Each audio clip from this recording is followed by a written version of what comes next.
Bonsoir à tous, bienvenue à cette édition d'information sur les antennes de Numérica Télévision. Réaction très musclée du gouvernement aux propos du cardinal Laurent Monsengo. Les propos que le porte-parole du gouvernement qualifie d'excessifs. Lambert Mende parle d'une incitation à la haine. Vous l'entendrez dans un instant. En sport, le FC Renaissance du Congo vient de battre l'AS Dragon sur le score de 2-1. C'est dans le cadre du championnat de la Linafoot et le championnat de l'entente provinciale de Kinshasa provincial reprend le vendredi prochain au stade Tata Raphaël. Reprise qui intervient après les travaux de réhabilitation de l'aire de jeu. Mesdames et messieurs, merci de suivre cette édition qui sera co-présentée. Anita Kangoudia, bonsoir. Bonsoir Rachel. Avec vous, donc, la deuxième partie de cette édition. Mais d'abord, marche pacifique, on en parle encore. Dans cette édition, l'Union européenne a dénoncé ce mercredi le recours à la violence et le blocage des médias par les autorités congolaises, regrettant une grave atteinte à la liberté d'expression face aux actions populaires demandant une alternance en République démocratique du Congo. L'UE présente ses condoléances aux familles des victimes et se rallie à l'appel de la mission des Nations Unies au Congo en condamnant les arrestations arbitraires. L'organisation appelle à la libération immédiate des détenus, y compris certains religieux. Les autorités congolaises ont le devoir de protéger leurs citoyens et non de les réprimer, a estimé l'UE, les appelant à progresser vers des élections crédibles en 2018. De son côté, l'Union africaine note avec profonde préoccupation les incidents survenus à Kinshasa et dans d'autres villes de la RDC en marge de la marche organisée par le comité des laïcs catholiques pour exiger la mise en œuvre intégrale de l'accord politique. Ce mercredi, Moussa Faki Mahamat, président de la commission de l'UEA, a, dans un communiqué, exhorté tous les acteurs congolais à faire preuve de la plus grande retenue. Faki appelle les autorités à diligenter une enquête sur les violences commises afin de punir leurs auteurs. Puisque nous parlons marche, le porte-parole du gouvernement était ce mercredi devant la presse. Lambert Mende Omalanga a déclaré que la marche initiée par le comité des laïcs catholiques était un prétexte dont le but était de troubler l'ordre public, d'autant plus que l'objet de la marche, l'application de l'accord de la Saint-Sylvestre, est en phase de maturité. Le reportage de Élisée Maf.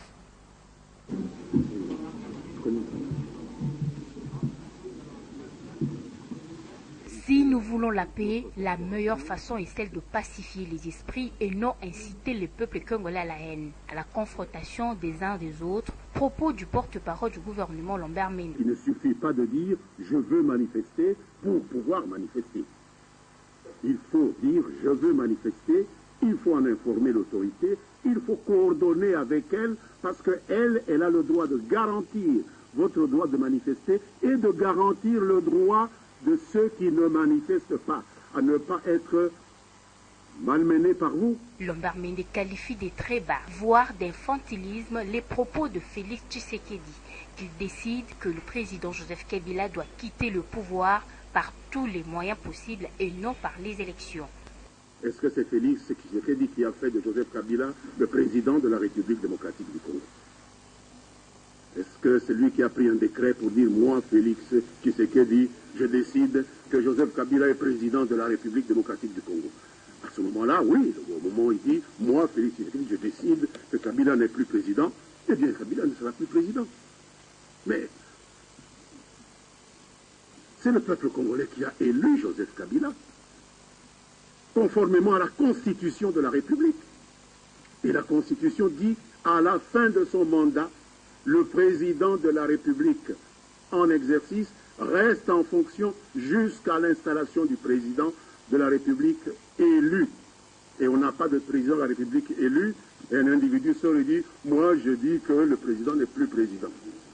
Donc c'est du pur infantilisme sur lequel je ne voudrais pas tellement épiloguer au risque de descendre dans les caniveaux. Le communiqué de la police sur la marche du 31 décembre fait état de 5 morts et 88 personnes appréhendées. Lambert Mende félicite en même temps le peuple congolais qui a, selon lui, fait chèque à l'appel de laïcs catholiques qu'il qualifie d'un rêve du grand soir.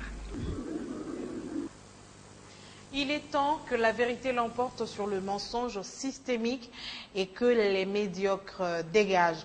24 heures après la réaction du gouvernement au propos du cardinal Laurent Monsengo est tombé ce mercredi devant la presse. Le porte-parole a souligné que ce type de déclaration n'est pas susceptible de pacifier le pays. Élisée Mafou, Théodore Chitolé.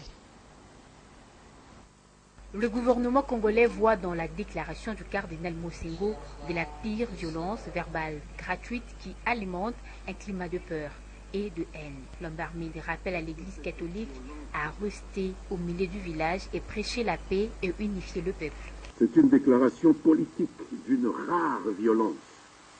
En même temps que l'archevêque de Kinshasa réclame avec raison, je le cite encore, un Congo des valeurs et non des antivaleurs, tout en demandant aux uns et aux autres de faire preuve de sagesse et de retenue.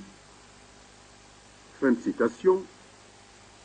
Lui que l'on a connu autrement plus pondéré se fait subitement l'apôtre des insultes et autres noms d'oiseaux dont il gratifie certains de ses compatriotes, en l'espèce les dirigeants démocratiquement élus de ce pays. Il se permet de traiter de menteurs, d'incapables, de fossoyeurs de liberté, et j'en passe. Alors qu'en pasteur, le cardinal invoque une paix durable pour la République démocratique du Congo, par une attitude de mépris et de rejet, il incite en même temps les Congolais à la haine et à la confrontation, en les opposant les uns aux autres, par un discours belliqueux, aux accents de combattants, puisqu'il endosse volontiers le statut de croisé, avec le vocabulaire des révolutionnaires, des prétends arabes, que les médiocres dégagent, a-t-il dit, expression de l'intention larvée de livrer ainsi quelques dirigeants à la vindicte populaire. Entre le pouvoir et l'Église catholique, les deux partis ne se font pas de cadeaux dans leurs propos en marge de la marche pacifique du 31 décembre 2017. Dorénavant, ce sont des envolées oratoires. Très loin de cadeaux ou de vœux des nouvel an entre l'Église catholique et le pouvoir, ce sont plutôt des petites phrases acides, ou mieux des escalades verbales entre leaders politiques et religieux en ces premiers jours de l'an 2018. L'onde des chocs, la marche pacifique du 31 décembre 2017. Brisant son silence lors d'une sortie médiatique, le cardinal Laurent Monsengo n'a pas eu sa langue en poche, encore moins besoin de mettre des gants pour exprimer sa position. Que de mystifications présentées comme informations véridiques et fiables. Il est temps que la vérité l'emporte sur le mensonge systémique, que les médiocres dégagent et que règne la paix, la justice en RD Congo. Ces propos du numéro 1 de l'Église catholique romaine au Congo-Kinshasa sont de l'huile jetée au feu et ont réveillé le chat qui dormait. Désormais, c'est coup sur coup. Les uns aux autres, par un discours belliqueux, aux accents de combattants, puisqu'il endosse volontiers le statut de croisé, avec le vocabulaire des révolutionnaires, des prétends arabes. Que les médiocres dégagent, a-t-il dit. Expression de l'intention larvée de livrer ainsi quelques dirigeants à la vindicte populaire. Ce n'est certainement pas la meilleure manière de pacifier les esprits dans ce pays.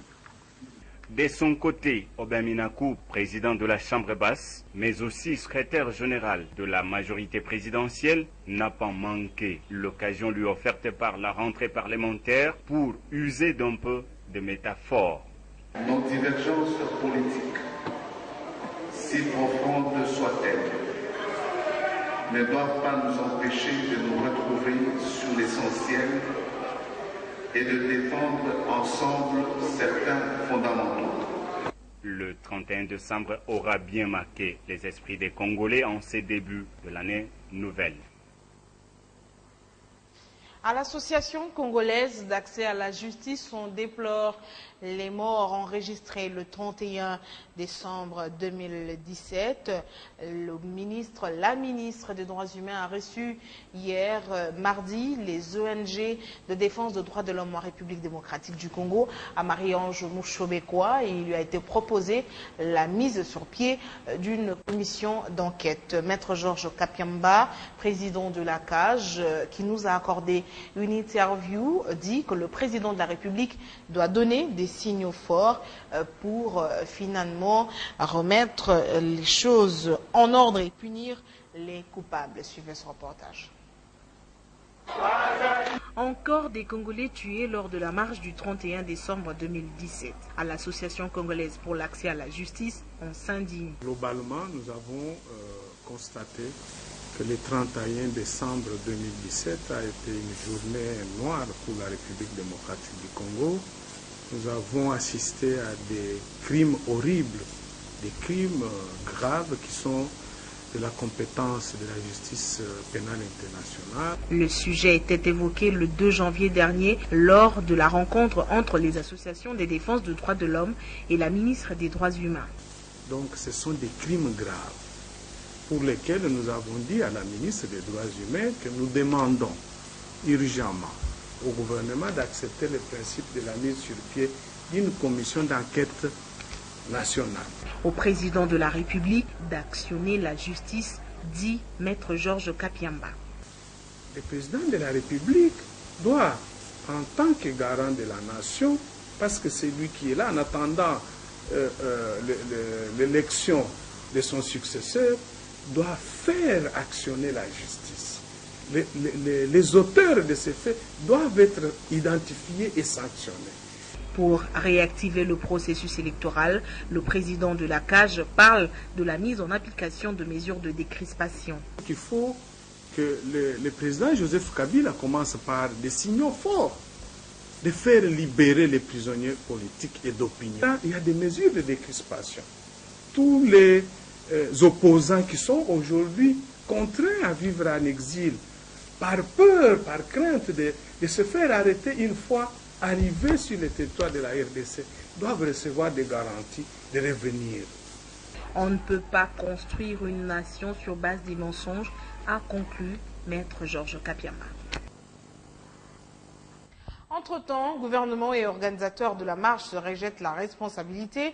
La ministre des Droits humains, Marie-Ange Mouchobekwa, impute les violences aux initiateurs. Alors, selon ces derniers, la faute incombe à l'État congolais qui devrait sécuriser les personnes et leurs biens. Jonas Tchombela et Jean téléphone par Anita Kamboudia. En tant qu'organisateur de la marche dimanche 31 décembre, quel bilan dressez-vous après cette manifestation? Je crois qu'à ce stade, nous sommes en train de travailler sur d'abord la question de l'harmonisation de tout ce que nous avons eu comme banque de données sur cette manifestation. À ce stade, nous ne pouvons pas vous donner un bilan exact parce qu'il faut nous vérifier ce qui est au moins certain, qu'il y a eu mort d'homme fauché par des pattes, il y a eu des dégâts matériels, il y a eu des blessés, il y a eu des enlèvements, des arrestations, des détentions, même des clergés a été touché. Voilà, autant d'éléments qu'il faut fiabiliser avant de les rendre disponibles pour la consommation extérieure. Mais parce qu'il y a eu perte en vies humaines, alors quelle est votre responsabilité face à cette situation? Il n'y a pas une responsabilité, il appartient à l'État congolais qui a la mission de protection des personnes de bien, qui doit expliquer l'opinion tant nationale qu'internationale, comment on est arrivé à faucher les gens en pleine guerre industrielle, en pleine eucharistique, avec la croix à main, avec le chapelet à main, avec le statut de la Sainte Vierge, avec la Bible à main, comment on est arrivé à le faucher pas dans la tête, en plein culte. Ça, c'est l'État qui doit s'expliquer. Et l'opinion reste divisée, on peut le dire, quant au degré d'implication de l'Église catholique dans l'action politique. Si certains pensent que les prélats restent dans leur mission d'héberger, d'autres estiment par contre que l'Église catholique pousse le bouchon un peu loin, avis soutenu par le pasteur Kaska Samba de l'Église primitive. Il l'a dit à Nadine Maïfiloa et Jérès Chimaka. L'appel lancé par les comités laïques de coordination principale catholique pour réclamer l'application de l'accord de la Saint-Sylvestre pour la tenue effective des élections le 31 décembre dernier ne rencontre pas l'assentement de tous. Les pasteurs Cass de l'église primitive au Congo dénoncent ce qu'ils qualifient de comportements hypocrites. Les catholiques, ils font ça parce que ce sont eux qui dirigent le monde. Maintenant, c'est parce qu'ils sont hypocrites. S'ils étaient des dieux, ils donneraient la paix aux gens, ils prêcheraient la paix, ils vivraient la paix, mais ils ne servent pas vraiment le Seigneur sur la terre. Voilà pourquoi le 31 décembre, par exemple, c'était la désolation dans le pays causée par les catholiques. Les gens sont morts, les gens sont blessés. Les gens étaient en retrait. C'était la peur, c'était beaucoup de choses qui étaient vécues par les gens à la fin de l'année.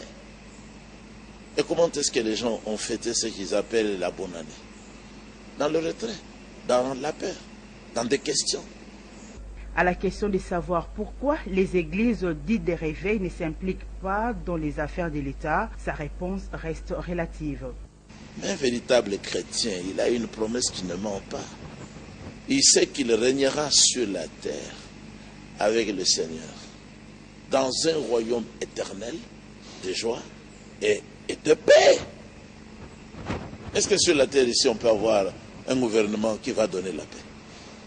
Par ailleurs, il a souligné que le rôle de l'Église est de prôner la paix partout et pour tous. La suite du journal avec vous, Anita Kangoudia. En société 2018, nouvelle année, de nouvelles aspirations aussi. Quitter 2017 pour embrasser le nouvel an avec optimisme, c'est le sens même du culte organisé à cet effet dans l'église Christ et Compagnons. C'était lors d'une veillée de prière spéciale dénommée « Le privilège appelle la responsabilité ». Une veillée tenue par le pasteur Raphaël Vumbo. Bienvenue Babois. Bénéficier de la protection du Christ tout au long de la nouvelle année, c'est le but de cette rencontre de prière des fidèles de l'église Christ et Compagnons.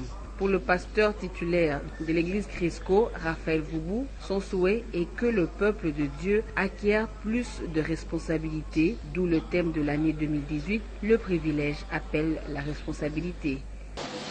Tout privilège entraîne une responsabilité. Privilège nyonso oyo au bénéficier oyo ozwi esuki kaka privilège te mais yeba ke privilège ebendaka responsabilité. Alléluia. Jean 5 verset 14 et 15.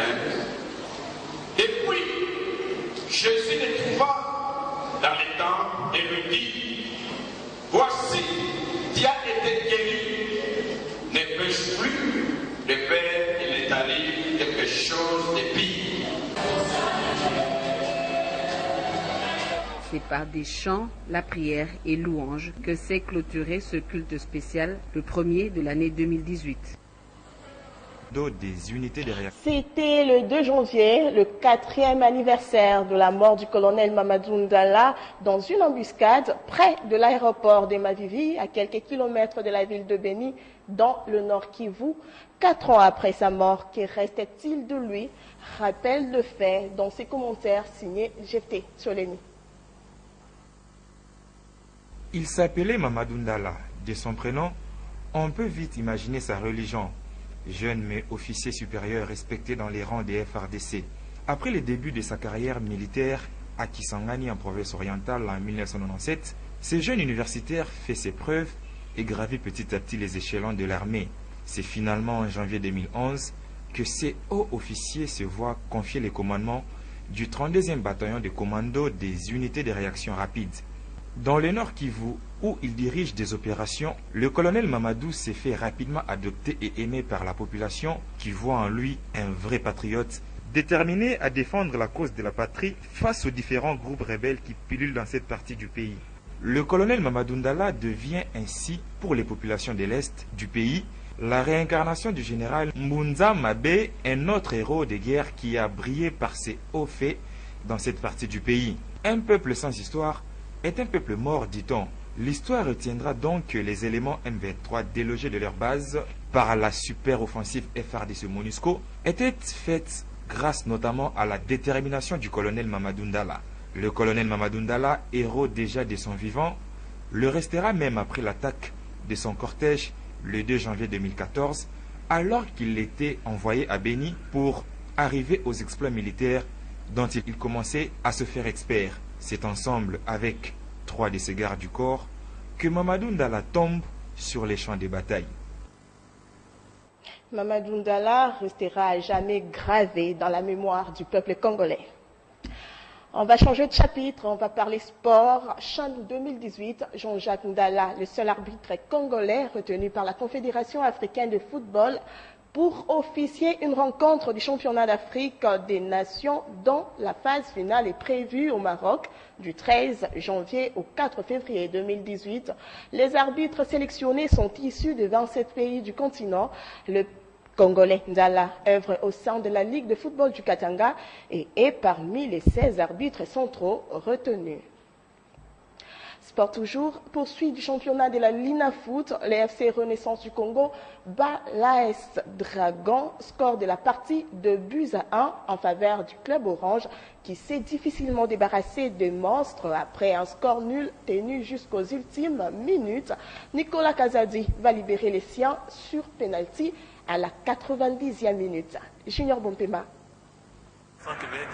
Le Football Club Renaissance du Congo a réussi son coup. Reçu cet après-midi par l'Amicale Sportive Dragon au stade des Martyrs de la Pentecôte, c'est plutôt les Fibos qui se sont signalés en marquant les premiers par l'entremise de Vincent Tchala. Peu avant la pause, les monstres réussiront à revenir au score dans ces cafouillages qui remet les deux équipes à égalité. L'égalité, c'est aussi dans les jeux pendant la deuxième période où les deux équipes se sont montrées très ambitieuses et soucieuses de prendre les dessus l'une sur l'autre. Dans cette bataille, c'est plutôt les Fibos qui vont être les plus heureux car ils vont obtenir un penalty aux ultimes minutes de la partie qui sera transformé par Nicolas Kazadi qui finalement va porter le score à 2 buts à 1. Ah, il est accroché. Le penalty et Kazadi qui s'avance et qui marque. Il était pourtant parti du bon côté. Mukawa Yves. Dans les temps additionnels, plus rien ne sera fait. L'FC Renaissance se refait la santé avec cette victoire sur le monstre et compte désormais 9 points après en avoir perdu 9. C'est un but très décisif. Sport, enfin, le championnat de l'entente provinciale de football de Kinshasa reprend le vendredi 5 janvier prochain après les travaux d'entretien de l'aire de jeu du stade Tata Raphaël. L'annonce a été faite ce matin à l'issue de la réunion conjointe entre le comité de gestion du stade et le comité exécutif de l'EPFKIN. Détail avec Junior Bompema et Serge Mitelesi. Rachel Kitita, c'était tout en ce qui me concernait comme information. On va revenir sur l'élément de sport demain, puisque la technique nous signale que le reportage n'est pas encore à terminer. En musique, pour terminer cette édition, le chanteur congolais Fally Ipupa dit Cap la merveille pour ses fans, sacré meilleur artiste francophone au Wana Music Award 2017. Il dévance ainsi l'Ivoirien Jarafat ou encore son compatriote héritier Watanabe. Un trophée qui vient allonger la liste d'autres déjà remportés. En retour sur l'année très exceptionnelle de l'artiste Fally Ipupa. Le commentaire est signé Jefté Tsolin.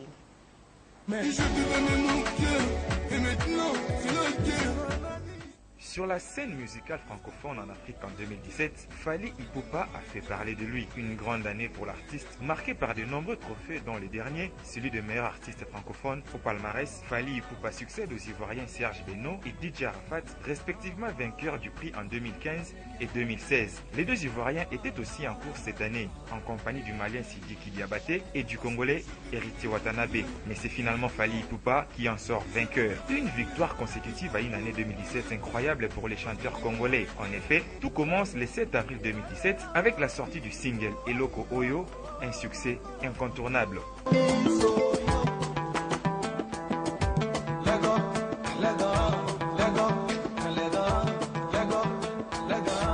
Le 7 juillet 2017, Fally Ipupa sort l'album Tokos, le 4e de sa carrière, un album un peu plus ouvert, avec plusieurs collaborations, notamment Aya Nakamura sur les sons Bad Boy, ou encore Naza et Keblat sur les titres Mannequin, qui lui permet de toucher un public plus large et la diaspora africaine.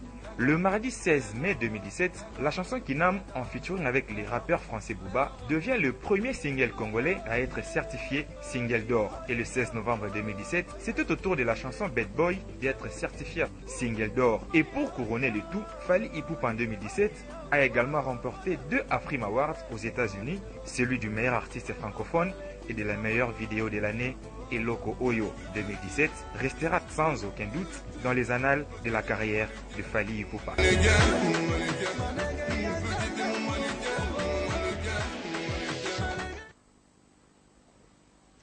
De toute façon, c'est l'honneur de la République démocratique du Congo et comme Fally Ipupa aime à le dire, Tokos. Ainsi se termine cette édition d'information sur les antennes de Numérica TV. Merci beaucoup de l'avoir suivi. Ces remerciements, c'est au nom d'Anita Kangoudia et de moi-même qui avions présenté cette édition. Le prochain, c'est demain, d'abord 13h, puis 19h pour la grande édition. Portez-vous bien et surtout, très bonne suite de programme sur Numérica Télévision.